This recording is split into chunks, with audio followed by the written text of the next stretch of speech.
Hey everyone, if you're listening to this message, then that means you're listening to this episode of NXT Talk away from the usual home of the SNME Radio Patreon feed.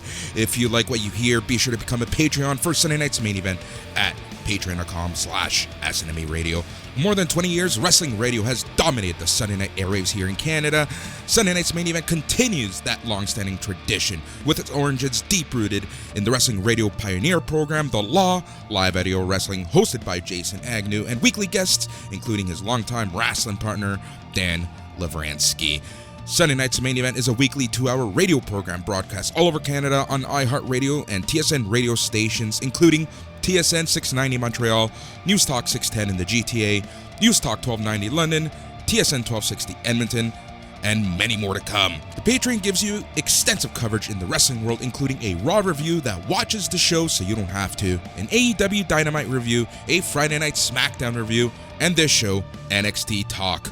All this content and so many extras, which is basically one wrestling show a day. You get it all for $4 a month. That's $1 a week. So make sure you go to patreon.com/SNME Radio. If you like what you hear, make sure you rate and review on this feed, the It's Canon podcast feed, which is a 2-show-a-week pop culture and geek show where we chat all things geek, all things pop culture. Be sure to subscribe for extra pop culture and wrestling content.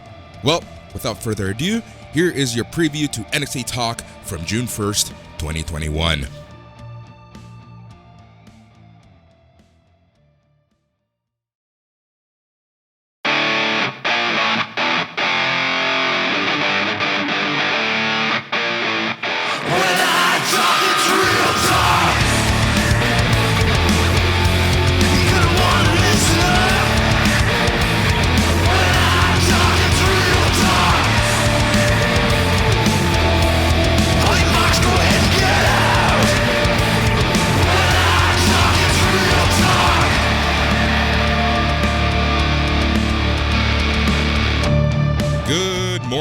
Good afternoon, good evening, depending on when you're listening and where you're listening. Regardless, thank you for listening. The show is NXT Talk. We're your hosts. I'm Boris, and as always, I am joined by the one, the only, the Matt. Bonjour! How is everybody doing out there today? We hope you are doing well. Boris, olé, olé, olé, olé. Les Canadiens, les Canadiens. Yep. It's the most wonderful time of the year, Boris. Death, taxes, and the Toronto Maple Leafs ripping the hearts of their fans out and eating them in front of them. It kind of makes you feel like, you know, the world's coming back to normal. That's exactly it. We have a lot to talk about today. We not only have NXT to talk about, but we have a bunch of things going on. So we're going to kick things off with a recap, analysis, and review of NXT TV from June 1st, 2021, which had a chaotic first hour with excellent wrestling matches, non-finishes, back-to-back segments, full of story. Then we're going to chat some NXT UK on NXT UK Corner, and then we're going to close the show by giving you the results of our pick contest, which featured AEW Double or Nothing, and we're going to give you our picks for NWA When Our Shadows Fall. When Our Shadows Fall. I'm excited to watch that show. I like the NWA. I kind of like what they do. I really like Nick Aldis, really like Serena Deeb. When Our Shadows Fall is among the worst pay-per-view names I've ever heard. It in sounds the history like a of pro Michael wrestling. Bay movie, like a Transformers movie. When Our Shadows Fall. Transformers 6, When Our Shadows Fall, yeah. No, that's terrible. That's up there with Great Balls of Fire to me. That's one of the worst I've ever heard. But I'm excited for the show. It's a pretty decent little card. JTG versus Fred Rosser. I'm actually very excited to see what they're going to do. That'll be it. But we'll talk about that later. How are you doing, my friend? How's Boris? Boris is doing great. That's good, much better than the last time you saw me. Nice. Wow, that's good. Glad to hear it. You look good. You look happy, smiling. Yeah, I was okay. A lot going on in the life of Boris. Lots of good stuff, but sometimes shit happens, and you gotta move on. You gotta truck on and podcast some more, and you'll keep yourself with podcasting. But no, I can't complain overall. Things are fine, we're getting the second vax soon, so really happy about that. And hopefully life can get a little back to normal. And I got to say, this long weekend, well, it was a long weekend for me, because I ended up taking Monday off because of Memorial Day. It felt pretty good. Like, I saw some people I haven't seen in a really long time, and it just worked out that we could see each other, and it was great. Nice, man. Well, that's really good. Yeah, exactly. Yeah. It's time of adversity for everybody, buddy. We gotta power through, but I'm glad that you're staying busy. And that's good, man. I almost feel guilty. I don't want to rub it in too much. I am obviously a Montreal Canadiens fan, and I actually I'm not bragging too hard to my Leaf fan friends, because this is like a painful loss. This is a very painful loss. I've seen friends of mine burning jerseys on Instagram. I'm dead serious. People are upset about this Maple Leafs loss. This is a bad one. It's a heartbreaker. Yeah, 100%. Especially when it was almost decided before the puck dropped game one that the Leafs were going to move forward. But, you just never know. That's playoff hockey for you, right? We have to remember that. Playoff hockey can sometimes surprise you, can sometimes really hurt you, and this is a case of that. Let's be honest. Tavares being gone the entire series after a freak accident could not have been good for the team. They had to change up their defense last minute for Game 7. So, it wasn't a foregone conclusion that they would win. And we always make fun of momentum, but momentum's a real thing in sports. Oh, big time. Not to turn this into NHL TLK, but yeah, the loss of Jake Muzzin was devastating, and Tavares too. Not necessarily on the score sheet, although they both scored timely goals, but they're both the captain and the assistant captain. Those are two humongous presences in that dressing room. You know what I mean? More than anything else, they would have helped calm the ship down. And I'm sure they were still talking to the guys, you know what I mean? But that's a big loss to not have those guys out there on the ice, going to battle with you.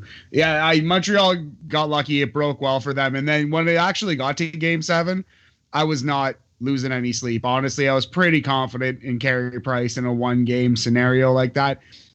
And not to get all Don Cherry, war, I knew blah, blah, blah, not to make a galaxy brain hockey man point here. But I will say, when Toronto scored in Game 6 to tie it at 2 before it went to overtime, and they dogpiled as though they had just won the Super Bowl, and they celebrated so hard, I honestly turned to my roommate and I said, Montreal's going to win this series, man. Toronto just blew it. Toronto just blew their stack. I mean, they just, that was their celebration. And there's so much hockey left, and they didn't score again until the very end of Game 7. So I honestly said that. Because that's when I went upstairs to see you right after that happened. As they tied the game, I messaged you to see what was going on, and I told you Montreal's got this. It's Montreal just blew their load, and that was that. Or Toronto blew their load, and that was that. Metaphorically, yes, I completely, totally agree. Just that celebration was oh, boys, you're not out of the woods yet. You just tied Game 6. Chill out. Celebrate like that when you win the series. Yeah. Anyway.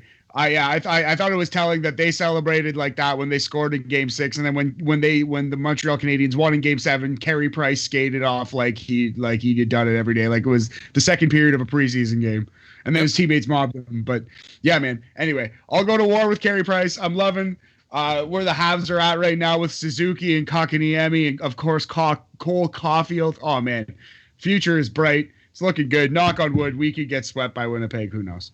Yeah, exactly. You just never know. And it's one of those things. Winnipeg hasn't played a game in over a week now, right? We'll see what happens tomorrow night or tonight, whenever you're listening. I actually, though, I legitimately feel bad for my Toronto Maple Leaf fan friends. Hang in there. Don't chase Marner out of town. Marner's a good boy. You be nice to young Mitchie. And I think, honestly, if Tavares and Muzzin are healthy, the Leafs win that series. I'll say that to any of my Leaf fan friends. But guess what? That's not how it shook down. Montreal won. Yeah. The reality is that it didn't work out like that. But yeah, so we had that going on.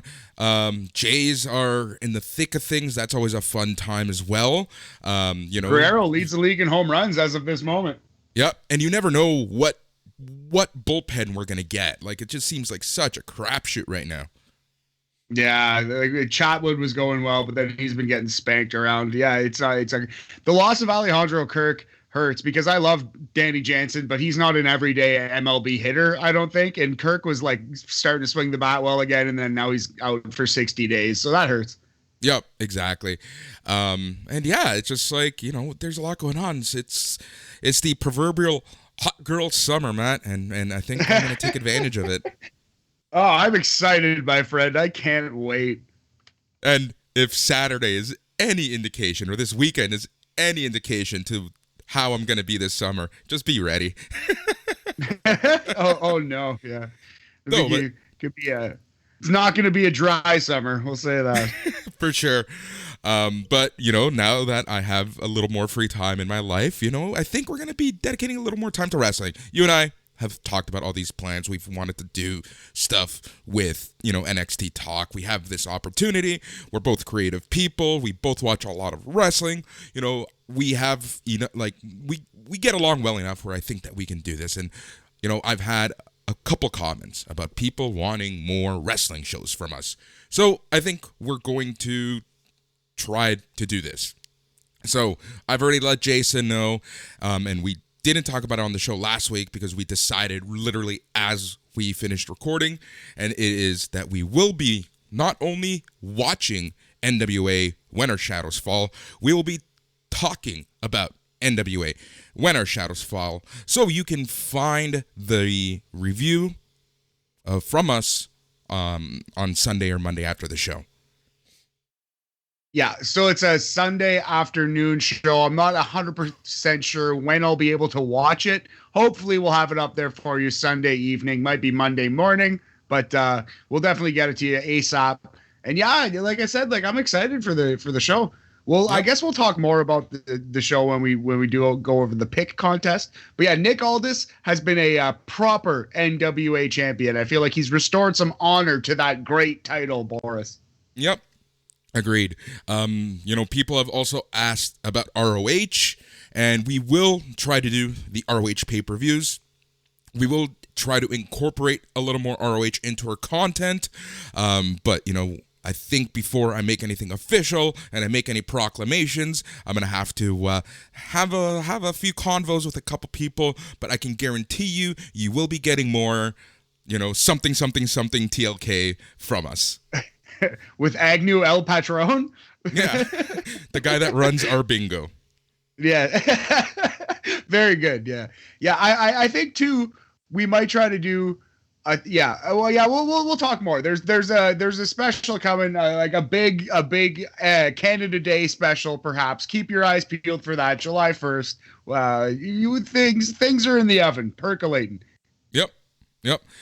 All right, Matt, I think it's time to get into the show because there's just like that first hour of the show, I think it's going to take us just as long to talk about it because there's just so much happened. So we might as well just jump into things. So, the first item, the first piece of business here is our weekly rating system. We're the Young Guns. We're done with star ratings. So if you've listened to us before, you know that we change things up every week, and we have a rating du jour, a rating du week. And I believe that this week, in honor of Pride Month, in honor of Beth Phoenix's awesome jacket, we are going to rate each match out of 5 Pride rainbow jackets. Yeah, 5 rainbow jackets out of 5. Beth Phoenix was looking dapper, rocking the rainbow jacket for Pride Month. And yeah, that's it. We're going to rock it as well. So 5 rainbow jackets is the unit of measurement this week on NXT Talk. Yep. All right. So the show kicks off and we get a review of last week's NXT Championship main event between Karrion Kross and Finn Balor.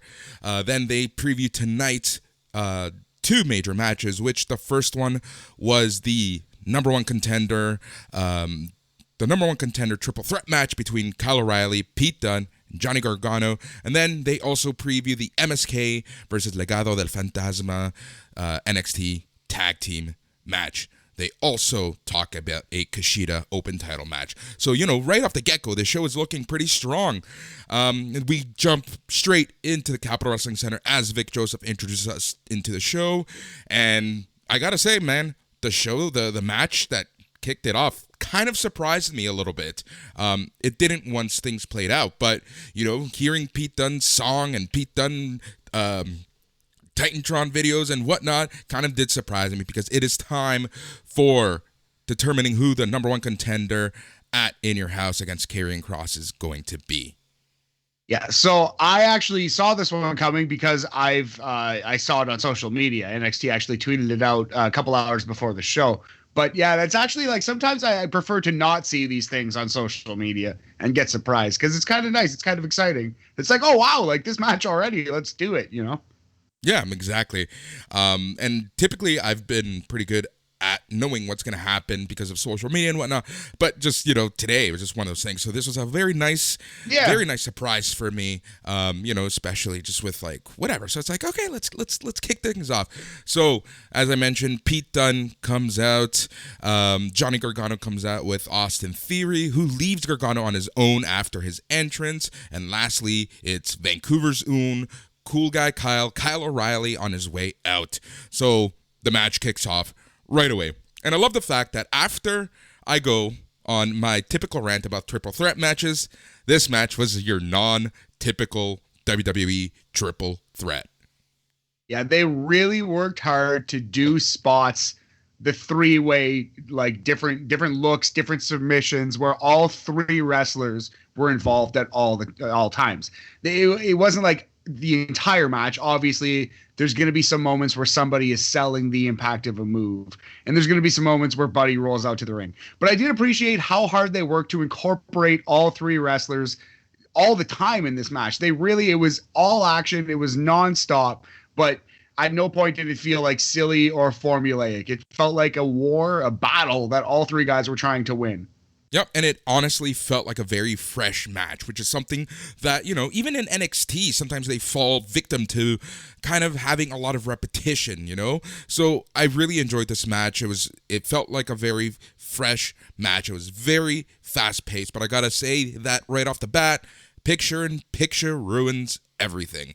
We were at that, like, a perfect point in the match, and I felt that things are really starting to pick up, and then we get a commercial. Yeah, I agree with that. Yeah, nature of the beast. It's a TV match in 2021, but yeah, it's pretty annoying. Long Applebee's commercial while you're trying to actually pay attention to the wrestling match. But it is what it is.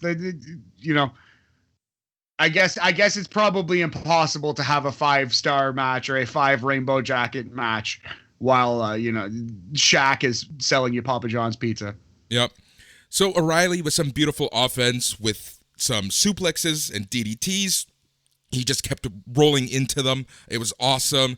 Pete Dunne also very consistent with his offense. He tried to do the joint manipulation on both Gargano and O'Reilly at the same time. And Gargano is Gargano. Like, how much more can we praise Gargano on this show? Like, he is one of the best performers, period. Oh, for sure. I like one of the spots that I really appreciated was the Pete Dunne got a double kind of like hammer lock into the double finger breaky spot. He had both guys down and he pulled it off on both men. That was fun. He counters to each other's finishers. Dunne hit his X-Plex out of nowhere. I thought it was just really in a beautiful, portion of the match to bust that move out. It was so well done, this match. It was so well put together. Not only was the match really well done, the announcers did a fantastic job, but that third element to every match that we talk about all the time, but I feel like it should be praised in this match, and that is the actual production, the camera work. They were able to catch everything that mattered. It wasn't one of those things where something happened off to the side. What we wanted to put importance on, it was. And I felt that was really well done as well. There's another moment in the main event where the camera work was really strong, but I agree, up and down, camera work is pretty solid in the show. All right, so O'Reilly goes for a guillotine, but Dunne puts a rear naked on him, and he lets go of Gargano. O'Reilly is fading, but Gargano breaks it up and puts Dunne in the Gargano escape. Dunne peels the fingers away and snaps at them. Dunne hits the bitter end, but O'Reilly breaks it up with a flying knee from the top rope.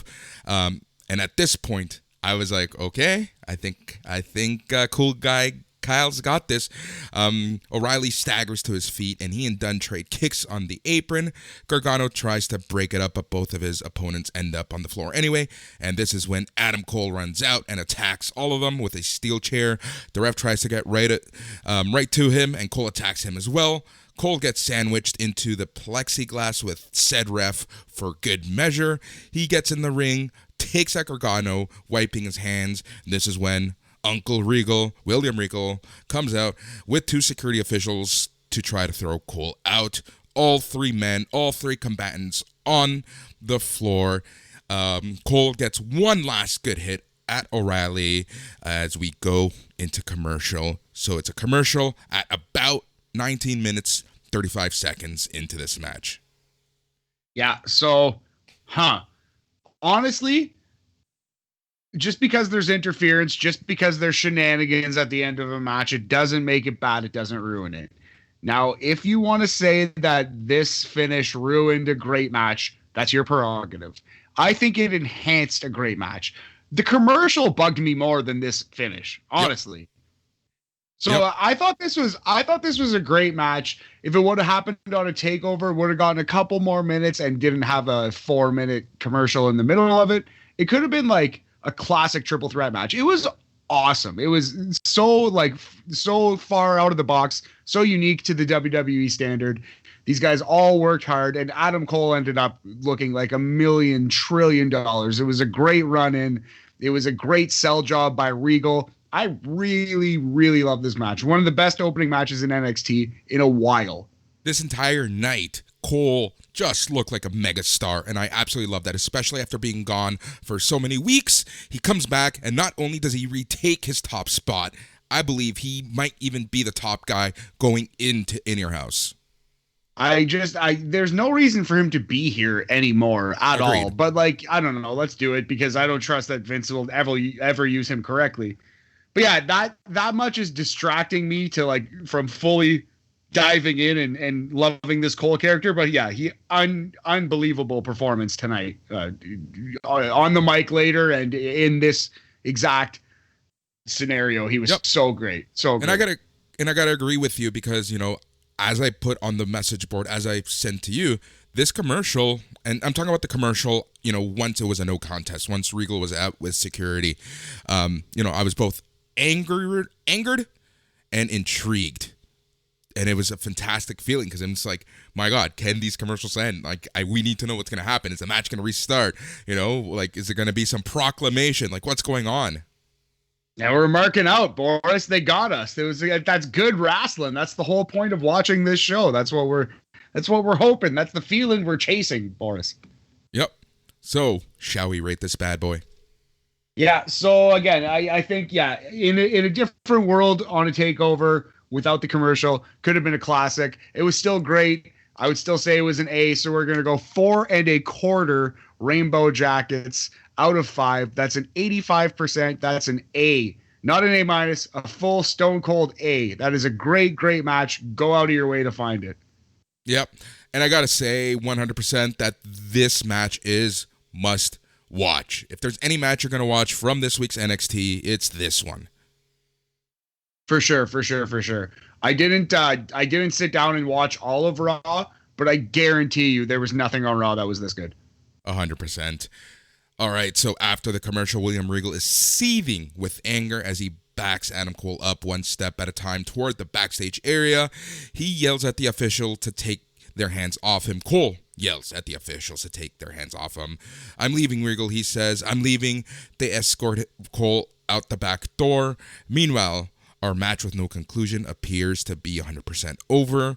But wait, Matt. There's more, because as there's pandemonium with Adam Cole and William Regal, Ember Moon walks past everyone and she says she's hijacking the show until Raquel Gonzalez comes out. Gonzalez's music plays and William Regal tries and fails to cut her off at the pass. She gets in the ring and starts brawling with Moon. Moon gets the better of her and mouths off as security holds Gonzalez back. But this is when Dakota Kai jumps Moon from behind and destroys her with kicks. Regal runs down to check on Moon as the Nextras begin heavy booing.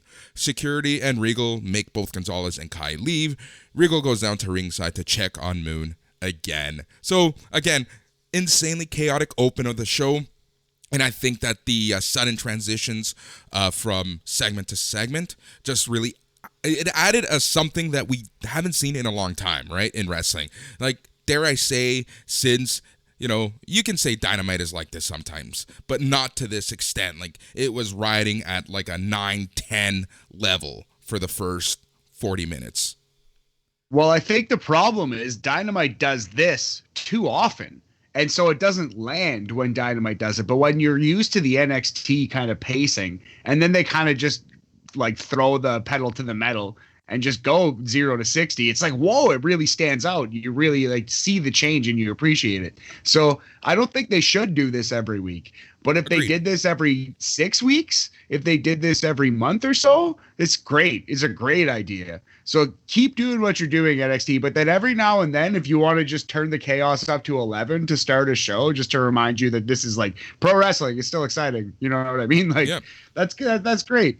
Like in this, I do think, go ahead. In this program, we've had so far, a major story for the NXT Championship. Right now, we just had a major story for the Women's Championship. We're going to have major stories for the tag team belts and the women's tag team belts. So I just feel like, all the major stories are actually being built up in this one episode, and they did a fantastic job. And at this point, it was just like, bravo. Like, I was so happy with not only, the non-match and everything that happened with it, because I want to know more. I want to know what's going to happen to Cole. I want to know how this is going to end.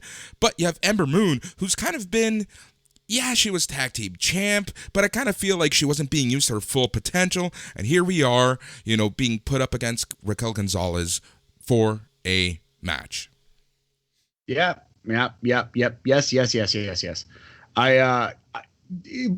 Boris, like, some things are science and some things are art. Like, this isn't a chemistry experiment where if you put in certain elements, something will occur no matter what. This is art. It goes by feel. You know what I mean? And sometimes these things work, sometimes they don't. And I don't know why it works when NXT, or it worked on this night when NXT went crazy with the pacing of their show. And I oftentimes complain when AEW does that. But again, I think it's mostly just because we see it too often in AEW. Yeah. And it's kind of funny because, like, when we think back to the Attitude Era, this is literally every Raw was like this. Exactly, man. But it was once a week. That's a big difference. It was once a week, and it was like a head-to-head war at a time when it had never happened before, too. We were used to seeing squash matches on TV every week from every company, every show, and then you'd get a big pay-per-view once every couple months, and that's just how wrestling was. But then they started doing pay-per-view quality shows every week, and that was the whole draw of it, right? But now there's not that direct competition, so they're just kind of caught in the in-between, and wrestling has kind of actually been scrambling to reinvent itself really since 2001, if we're being honest. Mm-hmm. Agreed.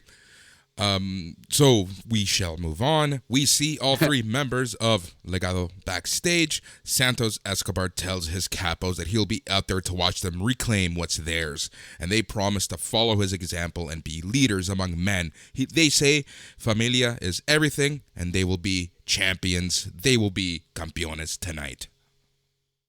Great promo, as per usual. These guys are great. Yeah, I'm so high on these guys. Like, these guys are just so good.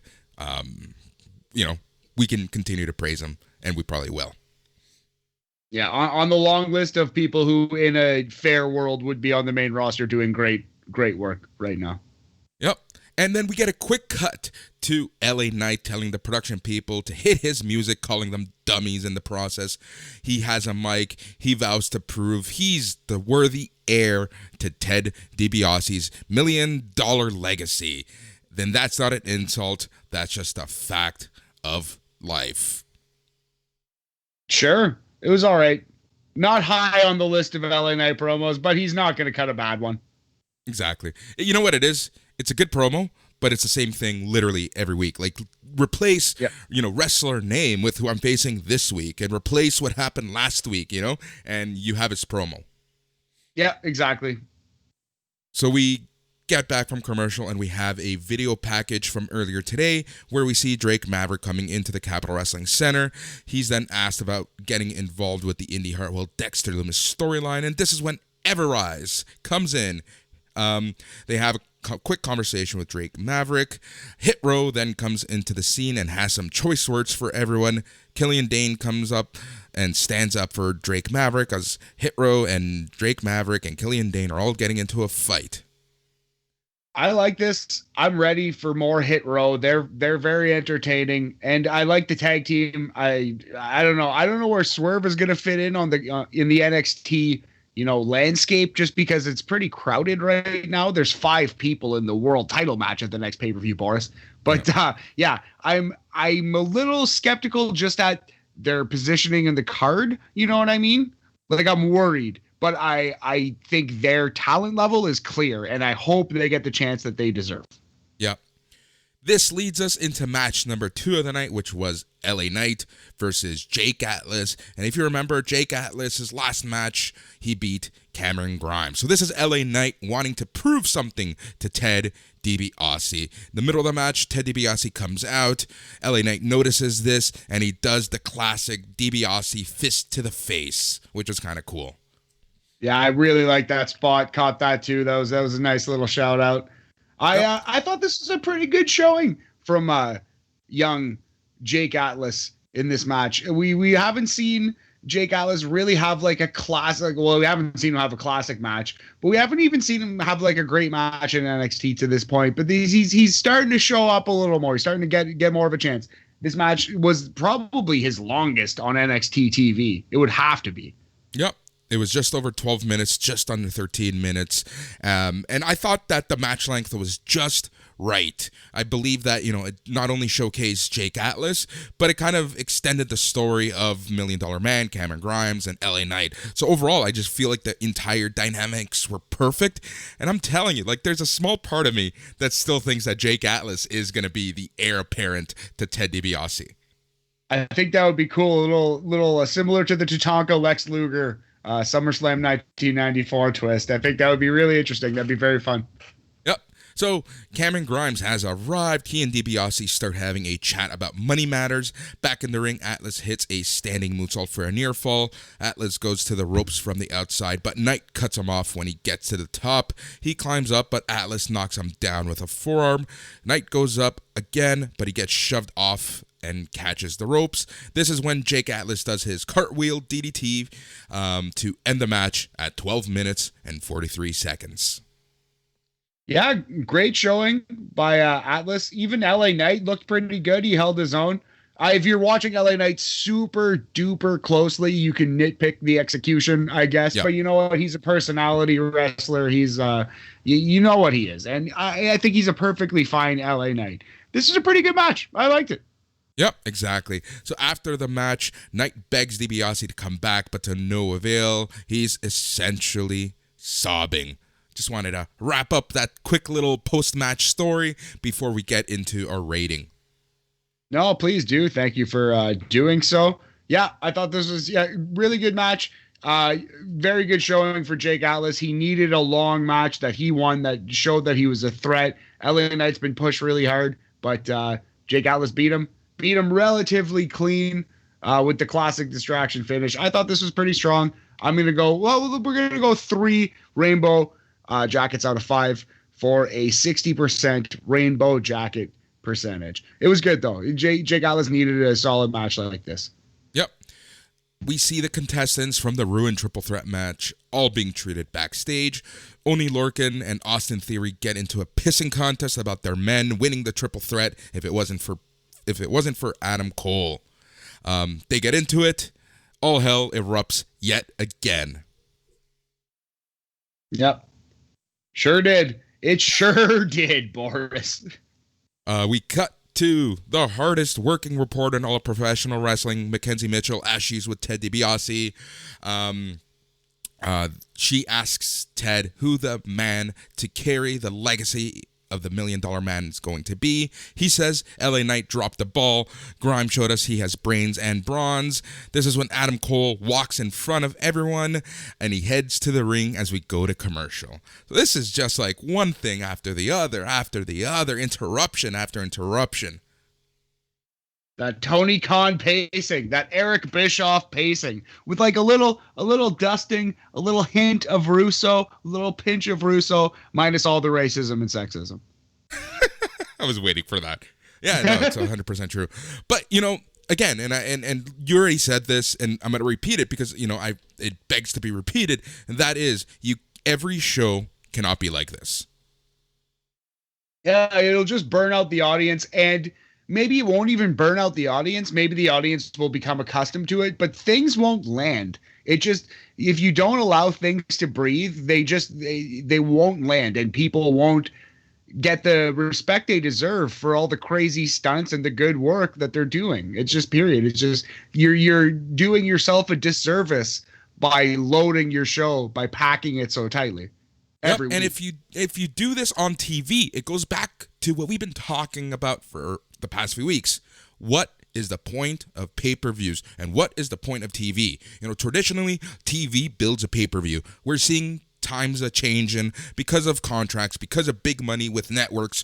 Things are changing. Some TV shows are almost at the same level of a pay-per-view, but the pay-per-view is where the wrestlers get to shine nowadays, right? So if the pacing is just insane week in and week out, like, what are you going to do at these pay-per-views to, make it better than TV? It's a really good point. Other than just putting on a 7-hour show, which nobody wants to see. Nobody wants that anymore. I really hope those days are over.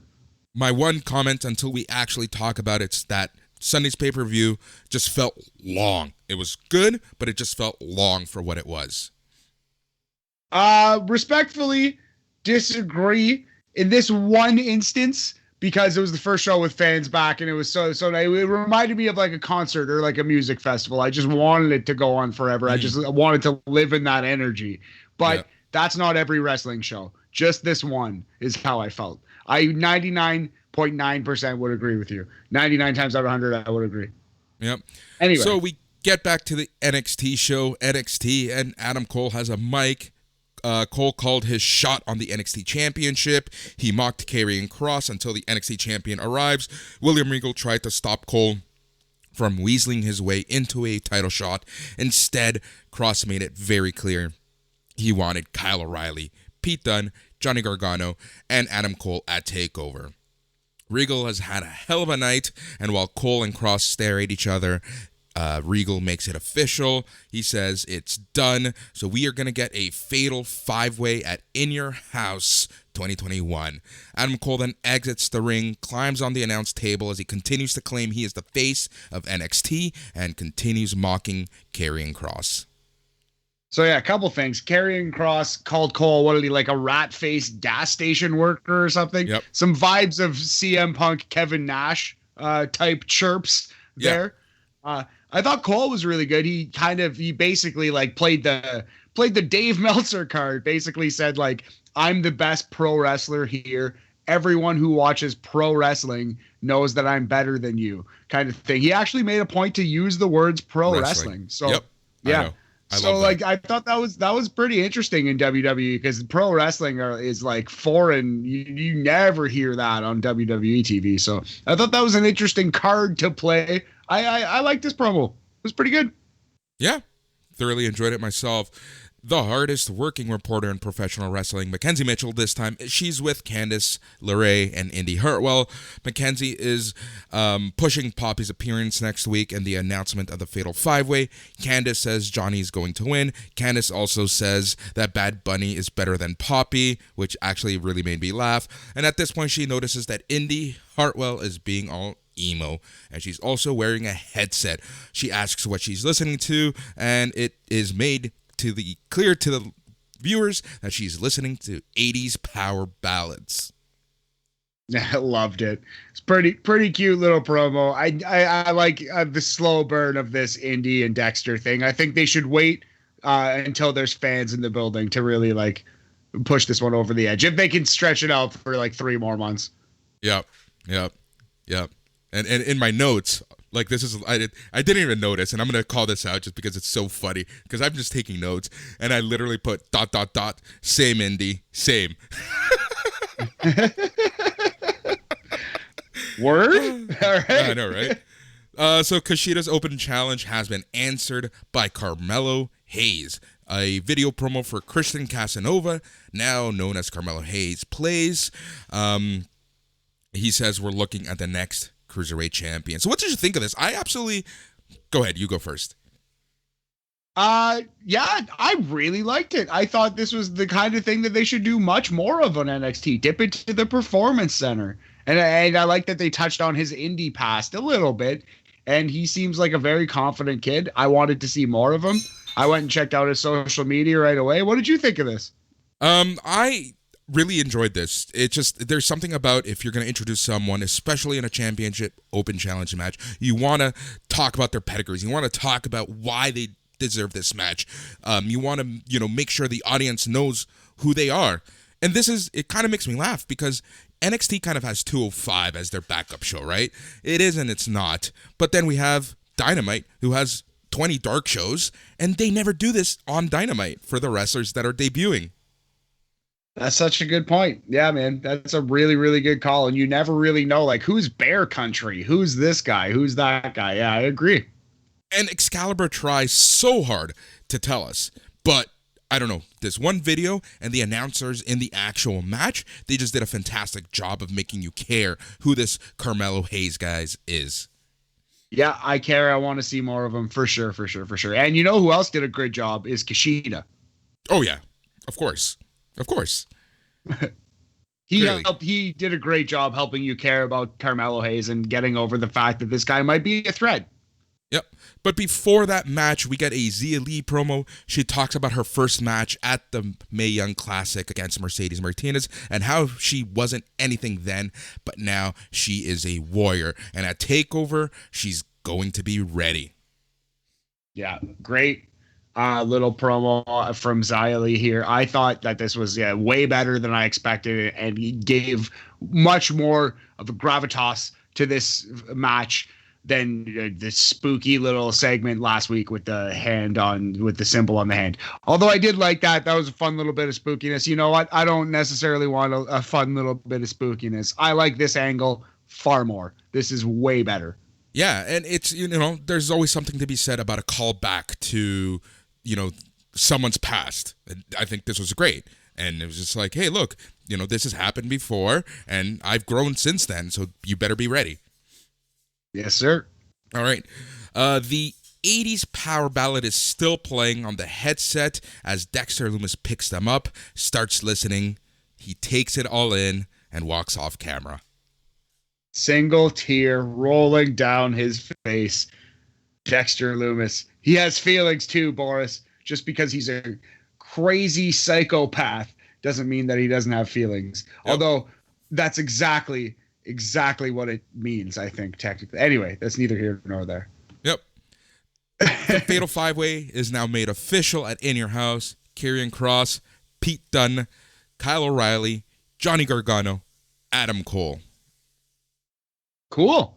It's going to be a schmozzy mess of a match. I get why wrestling companies don't do this. I saw a lot of people complaining about the AEW triple threat. Like, oh, it should be like three-way dance. It should be elimination. But then you have to beat everyone in the match. Like, if they made this match elimination, they have to beat 4 people. If they make it a 5-way dance, they have to beat 1 people, Yep. Exactly.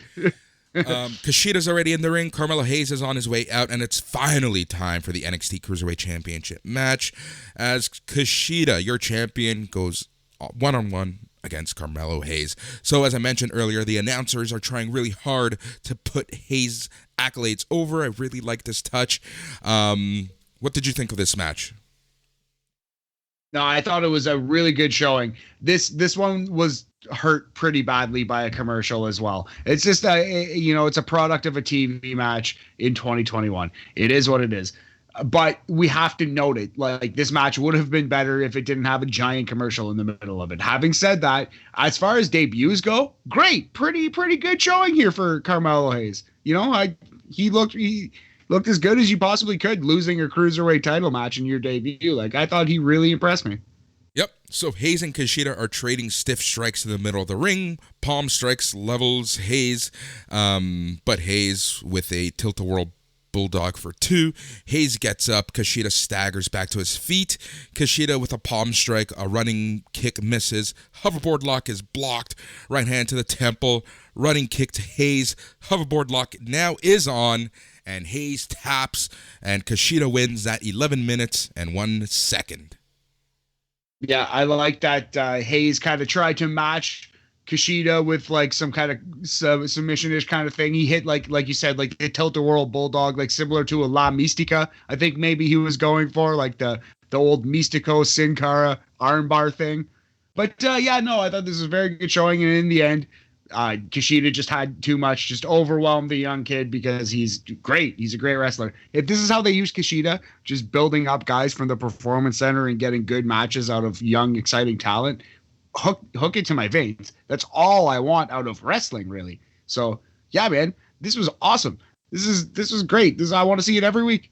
Yeah, if they're going to use the Cruiserweight title kind of as the gateway into NXT, I am 100% okay with that. And this is a perfect example. The Cruiserweight Championship is kind of been in the graveyard for many years. I think that the past year with Santos Escobar, he's really brought it back to a little bit of prominence at least. Like, hey, it's made the main card at takeovers. That means something. So I believe that Kushida continues to elevate the title with each performance. He's a shining light in the division, and if he can continue to push stars to the next level like this, it's a win-win-win for everyone. Yeah, well put. Yeah, Santos rescued this belt from the graveyard, and Kushida's kind of like helping it along and kind of trying to resuscitate it to, back to working belt status, back to be a mighty belt itself. One that could possibly main event shows. Who knows?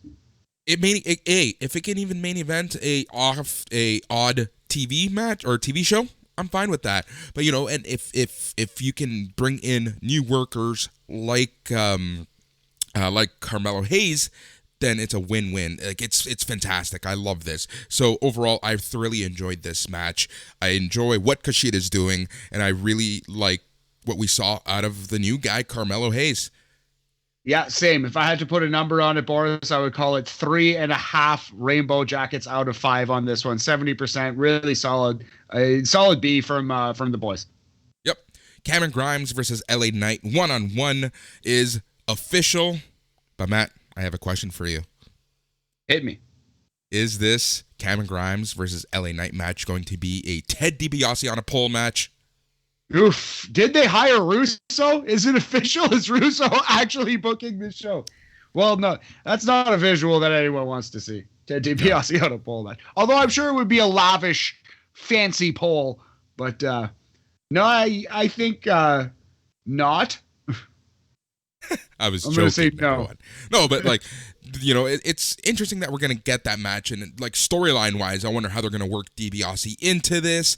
And, I still think that Jake Atlas is the asterisk in all of this. Yeah, I think, I like where your head's at on that fantasy book. I hope he's the Tatanka in this situation. Yep. MSK is getting ready. They have a rebuttal to Legado's promo.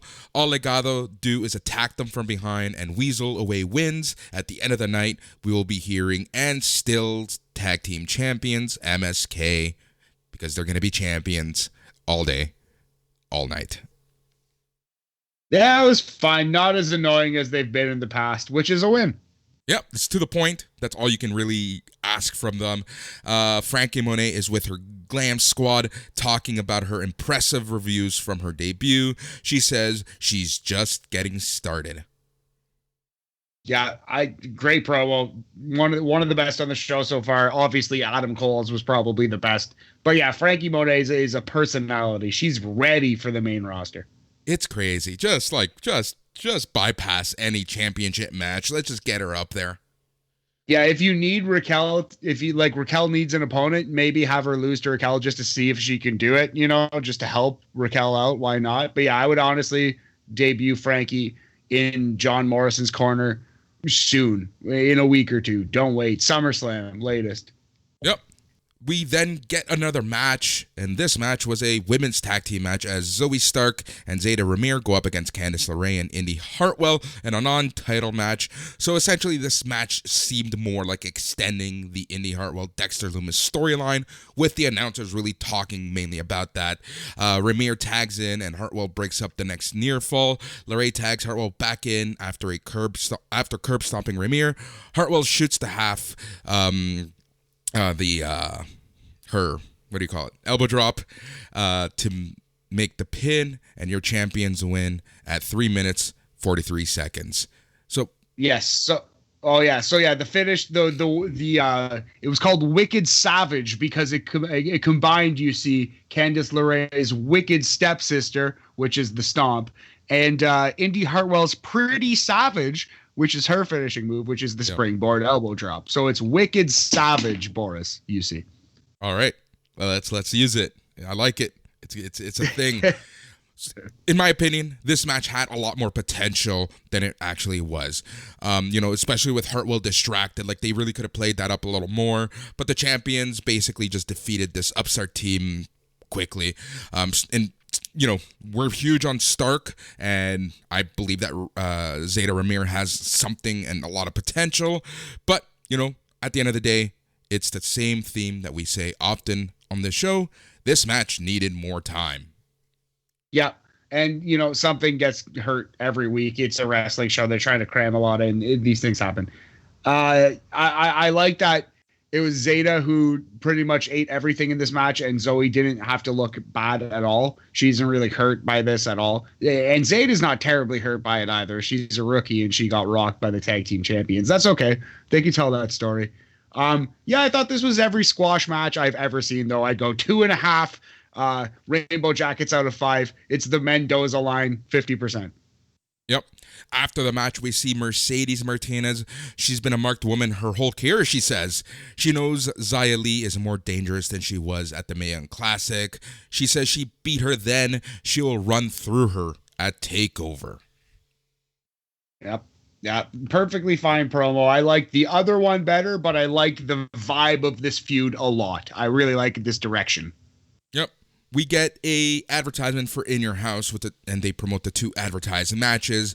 You see, we have Cameron Grimes versus LA Knight in a Ted DiBiase in a pole match. I'm just going to keep saying that until it actually happens. And we have the NXT Championship Fatal 5-Way match. Cool. And we're also probably going to get a couple matches announced on social media. By the time we speak to you next week, we'll probably have 4 or 5 at least. By the time that people listen to this show, there's going to be at least 4 matches on the card. Yeah, probably. You're probably correct on that one, buddy. Legado and MSK are in final prep for their championship match. We get a promo for Diamond Mine. This promo was a little longer. We saw more workouts. We saw more cages. We saw more taped fists. And it says it's opening soon. So is this maybe Malcolm Bivens related, Boris? Could it be? Damn. I don't know. I still think it's Evolve, like the new NXT brand, but who knows? Okay. Interesting. That's cool. That's probably what it is. Yeah. I'm still hoping it's a weird CM Punk thing, which it obviously is not. But I am a mark and I choose to mark out sometimes. If you are the only person that thinks this, consistently says this, and it is this, you're going to be the smartest man alive. Could you imagine if I'll claim that I broke it weeks ago? You know that I'm gonna make a compilation. Put it on YouTube. No, but again, this is ridiculous. It's obviously not CM Punk. We get a Ember Moon promo. She is with the hardest working reporter in all of professional wrestling, Mackenzie Mitchell.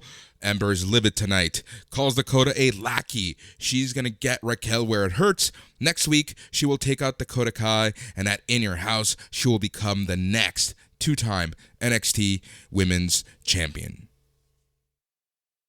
Fine promo. Usually I think Ember Moon is like a bad promo, and this wasn't bad. That's exactly it. That's what I wanted to say is, like, typically we crap on Ember Moon's promos, and this one was acceptable, passable. So it was like, there you go. Just say what you have to say. get to the point. Let's move on. Yeah, she was angry. She was motivated. She exactly did that, said what she had to say, and let us move on. Yep. Legado del Fantasma come out.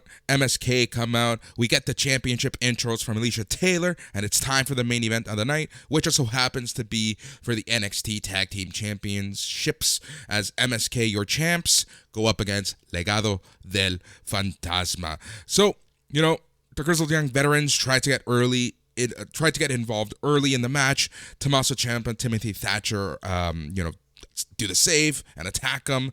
The brawl raged into the back. So I kind of like that off the get-go. You kind of had this weird feeling that, because the championship picture seems to be these 4 teams right now, so you had a feeling that the Grizzled Young Veterans and Tommaso Ciampa were going to get involved in some shape, way, or form. But what you kind of think of like that, here's them, and let's get rid of them. Yeah, no, I like that. Like the almost the tease of interference, and then quickly were thwarted by the baby faces. I thought that was pretty clever, and it served for a better match. So I did a fun little idea. Why not? Yep. What did you think of this match overall? I thought it was great. These teams do not disappoint. I'm really looking forward to the weekly or bi-weekly MSK match that we've been getting. Legado. Not only Legado, but specifically Mendoza. Ever since Tommaso Ciampa shattered his face, he's been incredible. He's been on one. That guy's been motivated. And in this match again, he hit an unbelievable rope walk drop kick. It just took my breath away. This guy's really fired up. He's been performing extremely well. So yeah, this was a great match. I enjoyed it. I enjoyed the heck out of it. Oh yeah, 100%. I really enjoyed it. I thought it was a really good match. MSK and Legado, and I don't know how to say this without sounding like a moron, but I feel like it should be said that it may have been production, it may have been, them just being super hyped, but there were some moves that looked like it clearly missed. You know what I mean? It was a little on the not so beautiful side, but everything they did was still nice and crisp. The thought was there.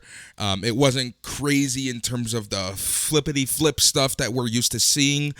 There was a story in it, and I thought that it was a pretty good match overall. Yeah, no, for sure. Like I said, I really liked it.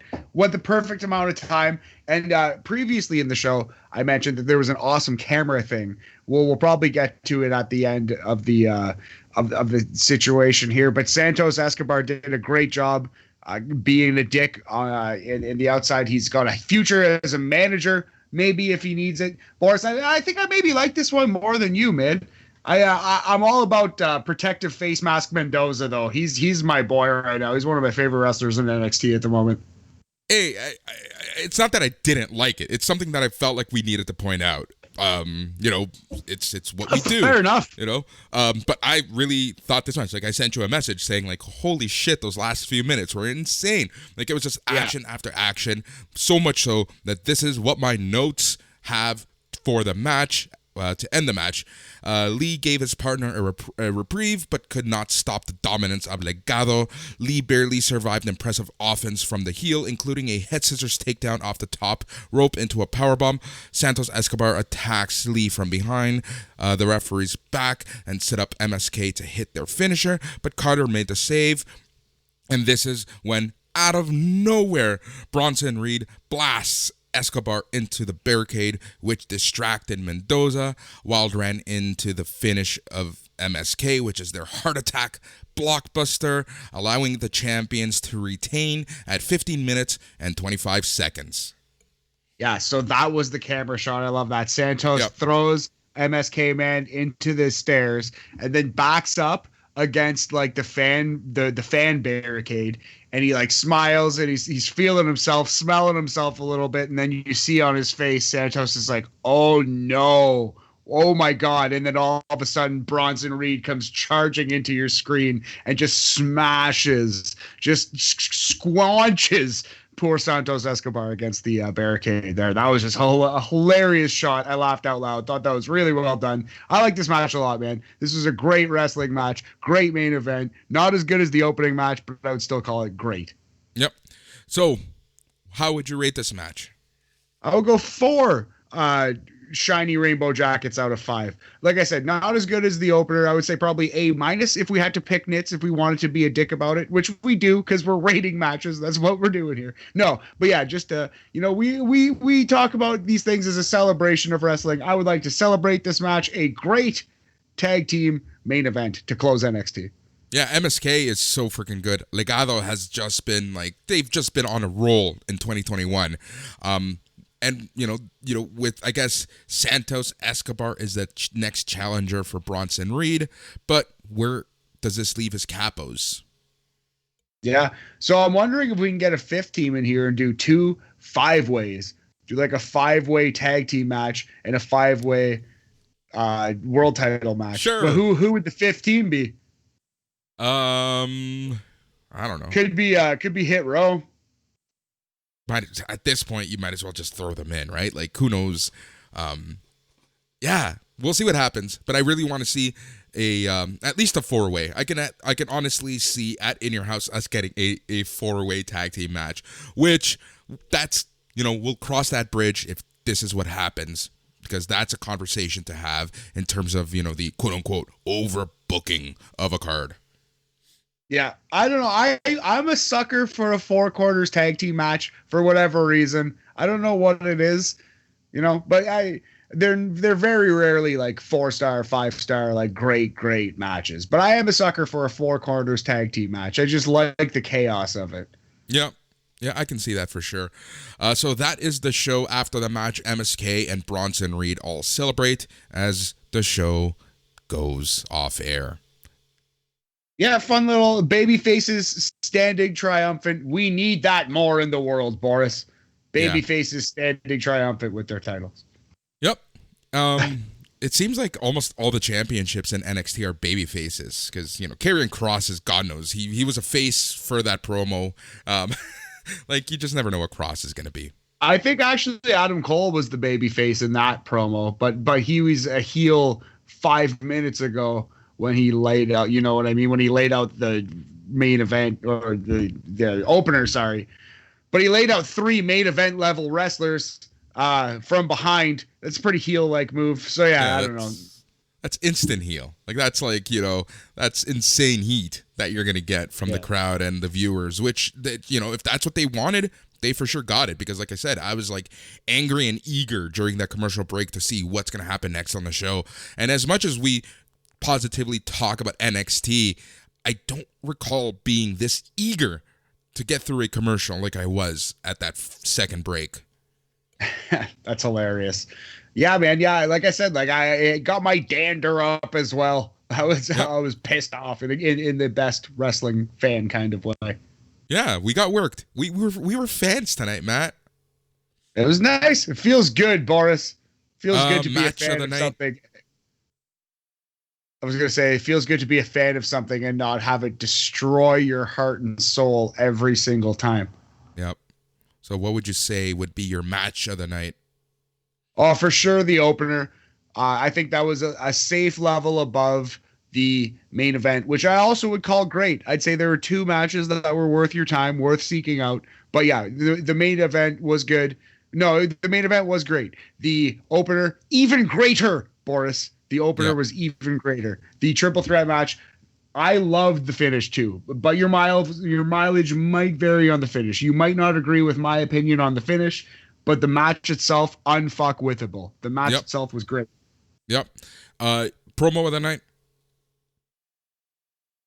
Promo of the night got to be Adam Cole. Got to be Adam Cole in the Karrion Kross thing. But shout out to Frankie Monet because her character is 100% there. It's all the way there. She's ready. Yep. And how many rainbow jackets would you give this show out of 5 in total? I don't know. What do you think? I think this was a solid A. I would say just like the opener. It was above just like 4-star. It was 4.25. Boris, we're gonna go 85%. It's a solid A in Canada. It was 4.25 rainbow jackets. Yep. Agreed 100%. All right, we are going to move on, and we are going to kick off the first official edition of NXT UK Corner here on NXT Talk. So, people have been asking, both on the board and via email, that, they want to see us TLK, about NXT UK, about ROH, about, other wrestling shows. So like I mentioned, we are going to try to do that. We hope to have an announcement soon about how we're going to do that. But here on NXT Talk, we're going to try to keep the talk to NXT as much as humanly possible. So every week, either Matt or I are going to be not only watching, but chatting about NXT UK. Yes, exactly. Hopefully both of us. I think this week perhaps only I did. That's fine. We'll quickly go through the show, give you the match results, match times, quick little star ratings as we do, and also point out the key promos and kind of angles and what we have going forward for the future shows. So let's just get into it quickly. Match number 1, Nathan Fraser defeated Shaw Samuels.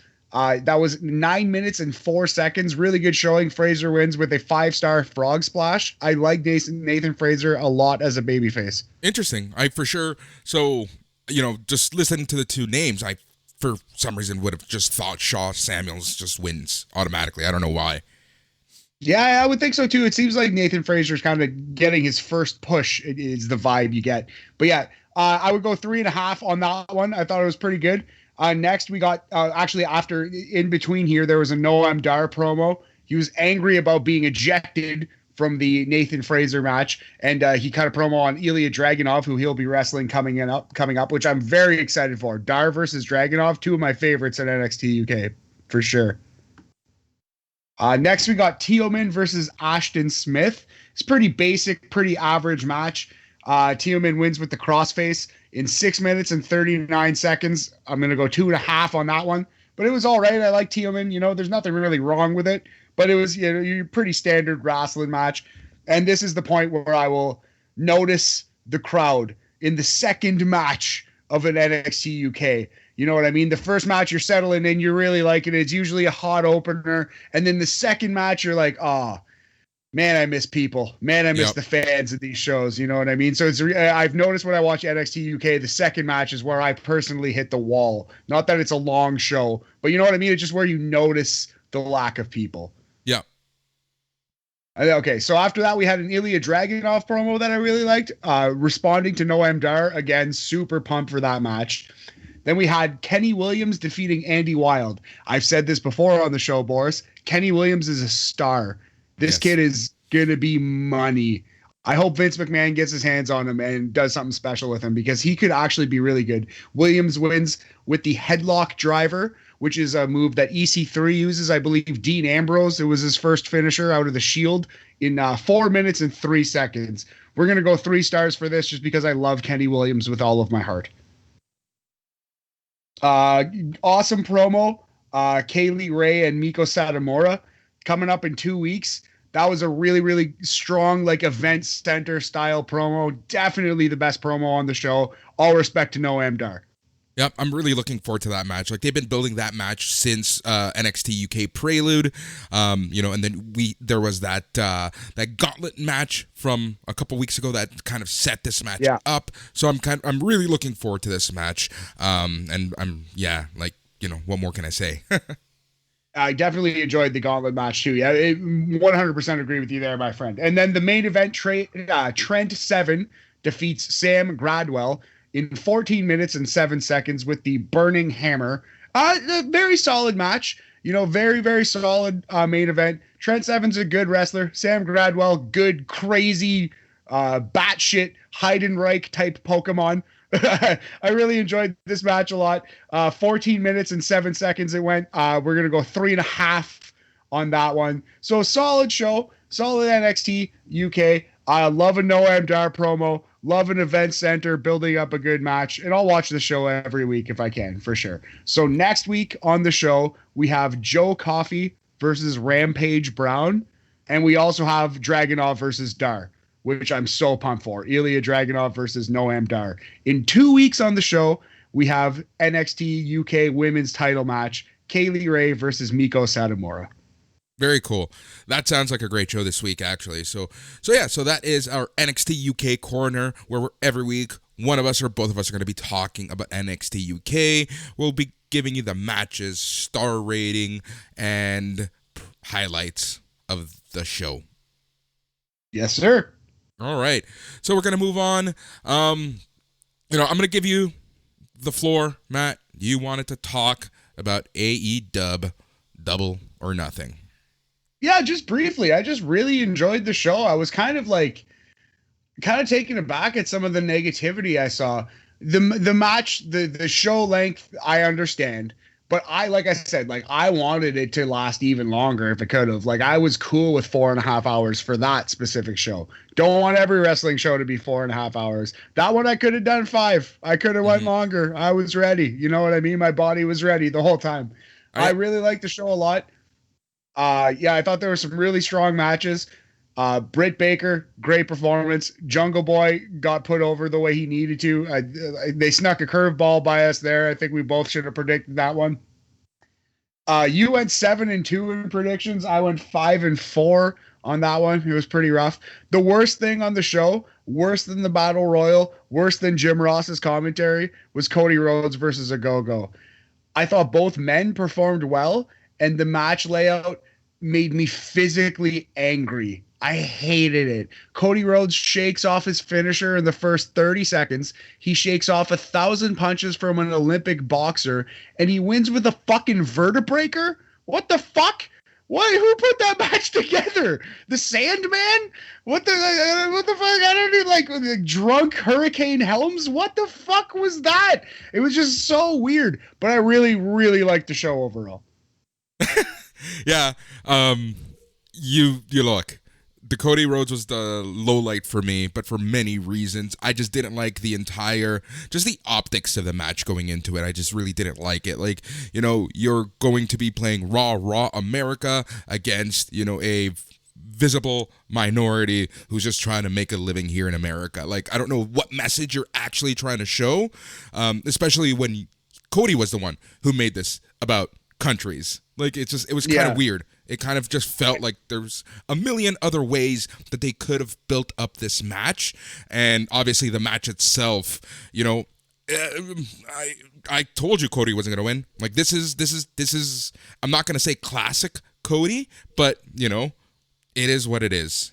I'm not saying this is the case, but I am saying I'm surprised you didn't say this is the case. The Galaxy Brain take would be Cody forced the USA thing in there so that Tony Khan wouldn't make him lose. You know what I mean? Like, he forced the USA, the pro USA angle. He forced my daughter, and like he tried to make a Hard Times promo so that Tony Khan wouldn't at the last minute call an audible and actually book a go-go to win. Yeah, I don't know, man. That match was too much. His Homelander costume, I'll tell you 100% honest. So, I was still drunk hungover when I was watching this show at like 4 a.m. I couldn't sleep. So I turned it on, watching the show. By the time that the show comes up, this match came up, I just had to stop it, pause it, make coffee, make breakfast, sit outside, ponder about my life choices over the weekend, and then eventually get back to the show.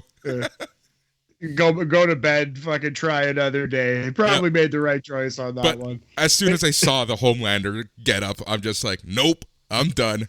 Like, classic. Yeah, that's funny. Like, oh man, I try to take a step back from the Cody hate, because I really do think he, in the grand scheme of things, is a smart guy. I think he knows what he's doing in the business, and I think that he's a okay wrestler. It's other reasons why I don't like him and why I'm going to be very particular with him. And this, Double or Nothing just highlighted everything, about why I don't like him. Yeah, like I said, I thought both wrestlers in the ring performed well, but whoever laid that match out, and my guess is Cody. But no, it doesn't matter. I'm not trying to personally attack whoever did. Like, fuck them. Like, that's not what I want to do. I just personally disliked the layout of that match a whole lot, and it made me not like the match. Yep, exactly.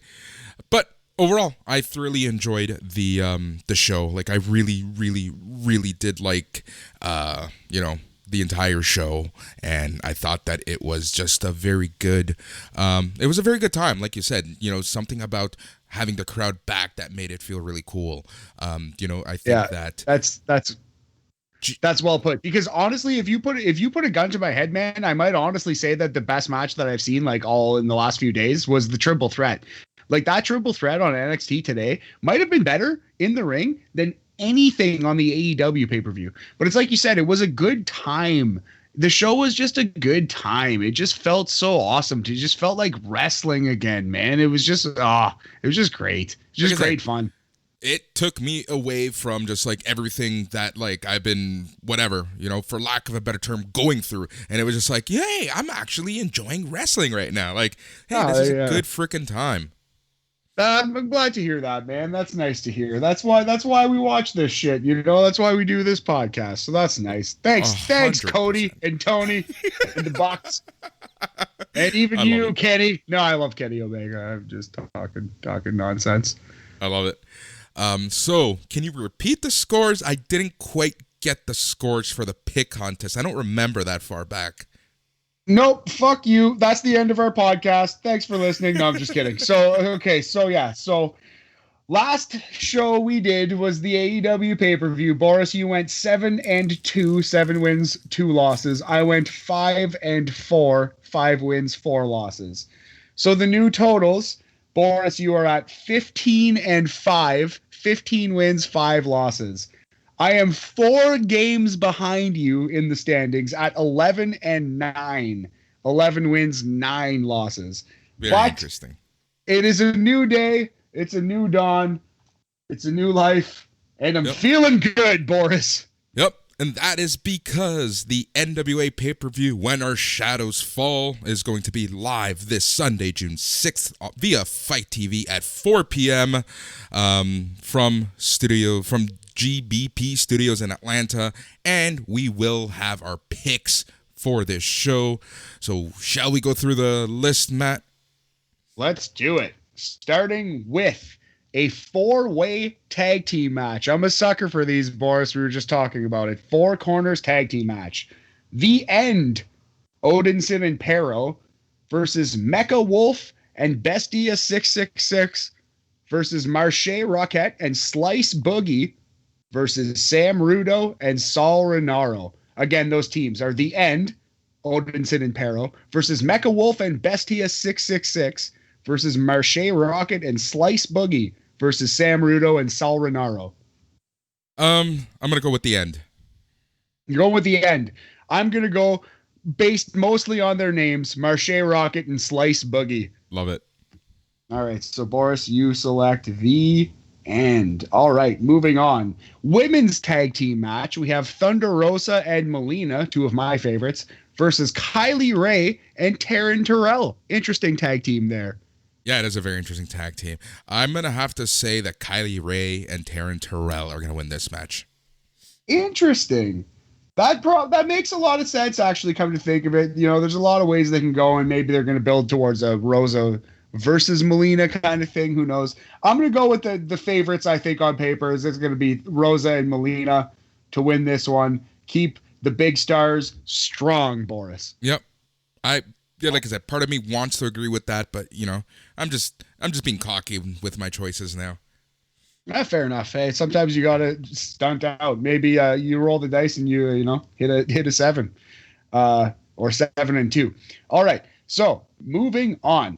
2 matches of WWE notables, WWE cast-offs, if you will. Starting with one that I'm actually quite excited for. JTG versus Fred Rosser, the former Darren Young. Yep. I'm going to have to go with JTG on this one. Oh, wow. Interesting. JTG. I'm going to go with Fred Rosser. I think he's been getting a very big push on NGPW World, and I think that's going to carry over here. I think his star is rising in the wrestling business, and NWA is going to help try to take advantage of that. Yep. I'm going to go Fred Rosser. So you think he's going to be an impact player, a primetime player? A primetime player. But maybe he will be an impact player too. Who knows? But yeah, no. Primetime player, yes, I do. All right, here's a match of WWE cast-offs that I am less excited for. Tyrus, the former Brodus Clay, versus Pope Elijah Burke. Oh my God, I don't know. I'm gonna have to say Tyrus. Tyrus, eh? So this is a grudge match. I feel like Tyrus is the babyface?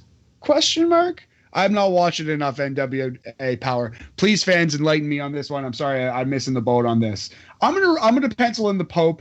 I'm gonna pen it in. I'm gonna write it in black marker. We're gonna go Pope. But let's just keep the battle going here, Boris. We haven't picked the same one yet. So I'm gonna go Pope Elijah Burke on this one. All right, we're gonna close out with 3 different title matches, starting with NWA Tag Team Champions. Aaron Stevens, the former Damian Sandow, and JR Kratos defend against Chris Adonis, the former Chris Masters, and Thon Latimer, and the War Kings of Crimson and Jax Dane. I believe that Aaron Stevens and JR Kratos will retain. Stevens and Kratos, eh? All right, will retain. I do like the thought of Chris Adonis getting him a title belt here. Yeah, you know what? Let's go with Chris Masters. I'm going to go with Adonis and Thon Latimer on this one. You would.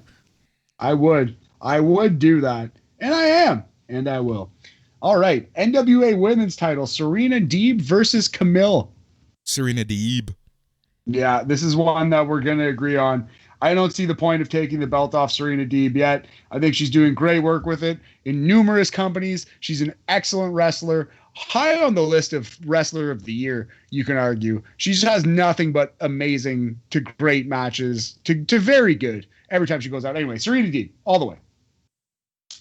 Interesting main event here for the NWA World's Heavyweight Championship belt. Nick Aldis versus Trevor Murdoch. Boris, what do you think? I think Nick is going to retain. I don't see them taking that belt off him just yet. I kind of agree. I'm wondering, though, because I think the from the promos that I've seen just on social media and stuff, they're really leaning into, like, this is like Trevor Murdoch's dream, like the boyhood dream. I do think Aldis could lose it for like a month or 2 and win it back. You know what I mean? I think Trevor Murdoch could get like a thank you for sticking with the NWA kind of title right here. So just in the spirit of friendly competition, that's what I'm going to do. I'm going to select Trevor Murdoch. I'm going to say it's going to be a curveball, little surprise, little feel-good NWA moment to close out the show. Trevor Murdoch wins the title, loses it back to Nick Aldis almost immediately. Damn. Ballsy. Both of us have ballsy picks here. Yeah, we're all over the map here. So the only match that we actually picked the same on is Serena Deeb. So there's going to be a lot of changing of the guard in the standings after this. I'm excited. This is going to be a good show. I love how you're assuming that it's going to be a changing of the guard. I mean, like, either our scores are going to change. Either, like, I'm hoping it's going to be a changing of the guard, but that's true. I could just get sunk to below Baltimore Orioles status here. It could be really bad. Yeah. Exactly. And I shouldn't say it's going to be a good show, but I think our pick contest has made it exciting for me anyway. Yep. Well, I'm looking forward to it. Like, it's NWA. I try to catch it when I can. It's time used to be of the essence for me. And it's just one of the shows that I just caught a lot less. But I'm going to try to make a point of watching it a little more. We're going to make a point of watching the pay-per-view. And obviously, stay tuned, because after the show, either on Sunday night or Monday morning, you are going to get a review from the Young Guns, Matt and Boris. So that's something to look forward to. Hey, Matt, did you hear about the new show? What new show?